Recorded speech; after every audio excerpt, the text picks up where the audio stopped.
안녕하세요. 물류와 공급망 ESG 다들 관심 많으시죠? 그중에서도 오늘은 감사관들이 정말 예리하게 본다는 그 환경, 이 지표에 대해 좀 깊게 들어가 보려고 합니다. 네, 특히 중요한 부분이죠. 오늘 이야기는 물류 탄소 배출 측정 전문 기업이죠. 글렉의 자료를 바탕으로 할 거고요. 저희 목표는 명확합니다.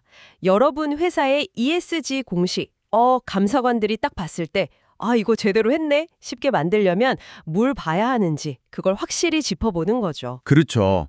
특히 전 세계 온실가스 배출량의 한 14% 정도가 물류에서 나온다고 하니까요. 이게 정말 보통 문제가 아닙니다. 와, 14%요? 생각보다 훨씬 크네요. 그럼 바로 시작해볼까요? 역시 가장 먼저 기본 중에 기본이겠죠? 감사관들이 딱 보는 거. 탄소 배출량 측정의 정확성, 그리고 완성도, 이거 맞죠? 네, 맞습니다. 기본인데 사실 제일 까다롭기도 하고요. 특히 이제 스코프 1은 2025년부터고 스코프 3는 또 2026년부터 의무 공시잖아요. 네, 맞아요. 그래서 더 중요해졌죠. 일단 스코프 1부터 보면요. 이건 직접 배출이잖아요. 회사 소유 차량, 지게차 같은 거 연료 사용량이나 물류센터 자체 장비, 아니면 보일러 연료 같은 거 이런 거 다 포함됩니다. 우리가 직접 쓰는 연료들이군요. 네. 근데 여기서 핵심은 그냥 양만 재는 게 아니에요. 그 연료별로 배출 개수가 다 다르거든요. 그걸 정확히 쓰고 또 월별이면 월별, 분기별이면 분기별 이렇게 일관된 주기로 측정해야 하고요. 그리고 제일 중요한 거 운행일지나 연료 구매 내역 같은 증빙 자료 있잖아요. 그거랑 딱 맞아야 합니다. 숫자가. 증빙과의 일치 중요하겠네요. 그럼 스코프 2는요? 이건 간접 배출이라고 하던데. 네. 스콥2는 우리가 사서 쓰는 에너지, 대표적으로 전기죠. 물류센터나 사무실 전기 사용량 같은 거요. 특히 냉동, 냉장 창고 있으시면 전력 소모가 크니까 더 중요하고요. 이것도 그냥 고지서 보고 입력하면 되는 거 아닌가요? 기본은 한정 고지서가 맞는데요. 만약에 태양광 같은 걸로 자체 생산해서 쓰는 에너지가 있다면 그건 또 따로 구분해야 하고요. 그리고 진짜 중요한 거, 전력 대출 계수가 매년 바뀌거든요. 그거 최신 값으로 적용했는지 이거 꼭 확인해야 합니다. 놓치기 쉬워요. 매년 업데이트 해야 하는군요. 알겠습니다. 근데 진짜 머리 아픈 건 역시 스코프 3 같아요. 그렇죠. 이게 물류 배출량의 70에서 80%를 차지한다면서요. 협력사 운송에 직원들 출퇴근까지 다 들어간다니. 와, 이거 어디서부터 어떻게 해야 할지 좀 막막할 것 같은데요? 맞아요. 스콥3가 진짜 제일 큰 도전이죠. 양도 많고 범위도 넓고요. 여기서 감사관들이 눈여겨보는 건 크게 두 가지예요. 네, 뭔가요? 첫째는 우리 회사 직원 차량, 그러니까 스콥 1이죠. 그거랑 외주 운송, 즉 스콥 3. 이걸 명확하게 딱 구분하고 있나 이거고요. 둘째는 그 외주 운송 배출량 계산할 때요.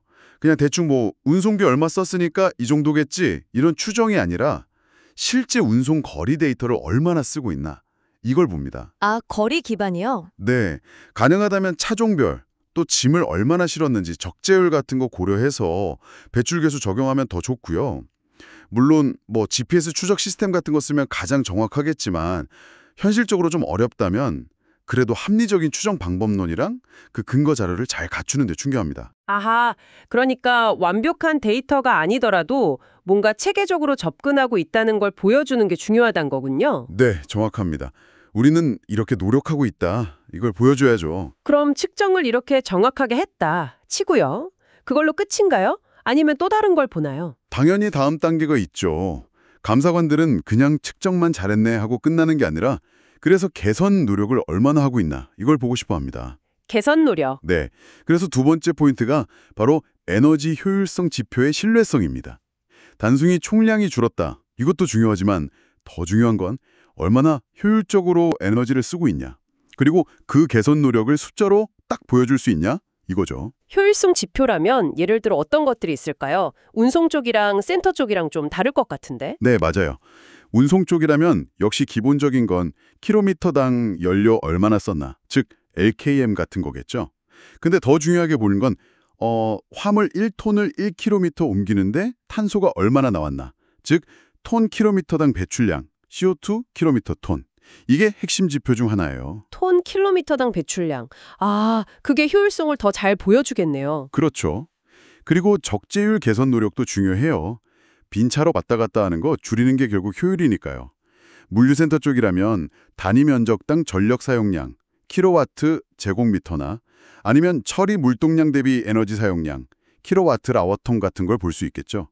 뭐 LED 조명 교체율이나 신재생 에너지 사용 비율 같은 것도 시설 효율성 지표가 될 수 있고요. 이런 다양한 지표들을 그럼 감사관한테 어떻게 보여줘야 좀 효과적일까요? 그냥 숫자만 쭉 나열하면 되는 건 아닐 테고. 좋은 질문입니다. 제일 좋은 건 기준 연도, 예를 들어 2020년 대비 얼마나 개선됐는지 그 개선율을 명확히 보여주는 겁니다. 작년 대비 몇 % 좋아졌습니다. 이걸 그래프 같은 걸로 시각적으로 보여주고 또 우리가 원래 세웠던 목표가 있을 거 아니에요. 그 목표 대비 달성률까지 같이 보여주면 훨씬 신뢰도가 올라가죠. 목표 대비 달성률, 확실히 설득력 있겠네요. 여기서 한 걸음 더 나아가면 우리 회사만 보는 게 아니라 업계 평균이나 아니면 잘하는 경쟁사들 있잖아요. 그 회사들하고 비교해서 우리 위치가 어느 정도인지 이걸 벤치마킹 데이터로 보여주는 거예요. 아, 벤치마킹까지? 네.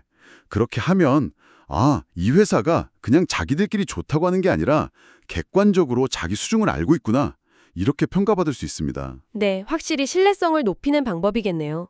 자, 그럼 측정의 정확성 그리고 효율성 개선 증명까지 왔습니다. 마지막 세 번째 포인트는 뭔가요? 이건 잠깐 미래에 대한 이야기 같던데요.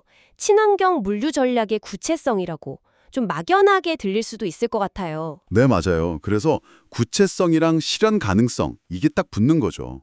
그냥 우리 탄소 중립할 겁니다. 이런 선언만으로는 이제 부족하다는 거예요. 그쵸, 말은 누가 못하겠어요. 감사관들은 딱 묻습니다. 그래서 뭘, 언제까지, 어떻게 할 건데요? 이걸 구체적으로 듣고 싶어 해요. 예를 들어서 친환경 차량 도입 계획이다 이러면 그냥 늘리겠다가 아니라 2025년까지 전기 트럭 비율 30% 달성하겠다. 이를 위해 매년 50대씩 교체하겠다. 이런 식으로요. 구체적인 목표치, 실행 일정 이게 나와야죠. 아, 숫자와 일정이 명확해야 하는군요. 네. 그리고 거기에 필요한 예산 계획, 매년 100억 원 투자하겠다. 이런 거요. 그리고 더 나아가서 이걸 했을 때 예상되는 효과, 즉 ROI 분석 결과까지 제시하면 금상첨화죠.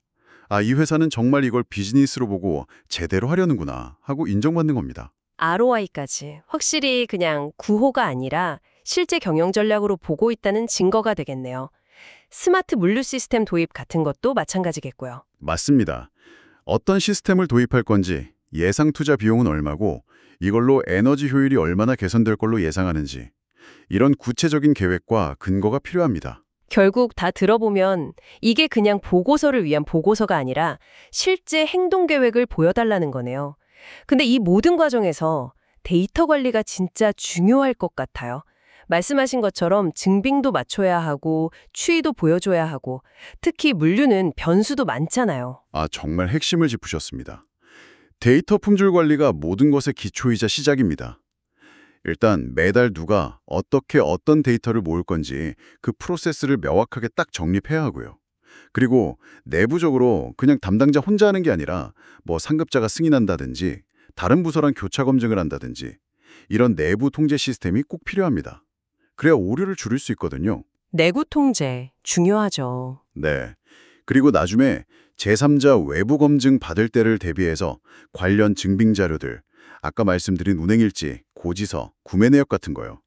이걸 체계적으로 잘 관리하고 보관하는 것도 필수고요. 특히 물류는 직영이랑 외주가 섞여 있고 또 하청에 재하청, 이런 다단계 구조도 많고 계절 따라서 성수기, 비수기 물동량 변동도 크잖아요. 맞아요. 복잡하죠. 이런 복잡한 특성들을 다 감안해서 데이터를 관리할 수 있는 시스템을 갖추는 게 정말 중요합니다. 네, 오늘 정말 감사관의 시각에서 물류 ESG 환경 E 지표의 핵심 포인트를 짚어주셨습니다. 다시 정리해보면 첫째, 스코프 1, 2, 3 배출량 측정의 정확성과 완성도를 확보하는 것. 네. 둘째, 에너지 효율성 개선 노력을 그냥 말로만 하는 게 아니라 정량적인 데이터로 증명하는 것. 그렇죠. 그리고 마지막 셋째, 미래를 향한 친환경 전략이 구체적이고 실현 가능해야 한다는 것. 그리고 이 모든 것의 기반에는 철저한 데이터 관리가 있다는 거네요. 네, 완벽하게 요약해 주셨습니다. 이제 청취자 여러분 회사에서는 이 세 가지 포인트를 현재 어떻게 관리하고 계신지 한번 돌아보시면 좋을 것 같아요. 뭐 당장 스코프 1, 2 데이터 정확성부터 다시 한번 체크해 보신다거나 아니면 아직 좀 미흡하다면 스코프 3 측정 체계를 어떻게 구축할지 구체적인 계획을 세워보시는 것도 좋고요. 네, 정말 실질적인 조언 감사합니다. 근데 사실 ESG가 환경이만 있는 건 아니잖아요. 사회 S지표, 예를 들면 근로자 안전 문제라든지 공급망 관리의 투명성 같은 부분도 점점 중요해지고 있는데 이쪽은 또 어떤 점들을 살펴봐야 할까요? 그것도 정말 중요한 주제죠. 환경 못지않게 복잡하고 또 민감한 부분들이 많습니다. 네, 그래서 다음 논의에서는 바로 그 사회 S지표에 대해서 좀 더 깊이 파고 들어볼까 합니다. 오늘 귀한 시간 내주셔서 감사합니다. 네, 저도 유익한 시간이었습니다. 감사합니다. 청취자 여러분, 오늘 함께 해주셔서 감사합니다.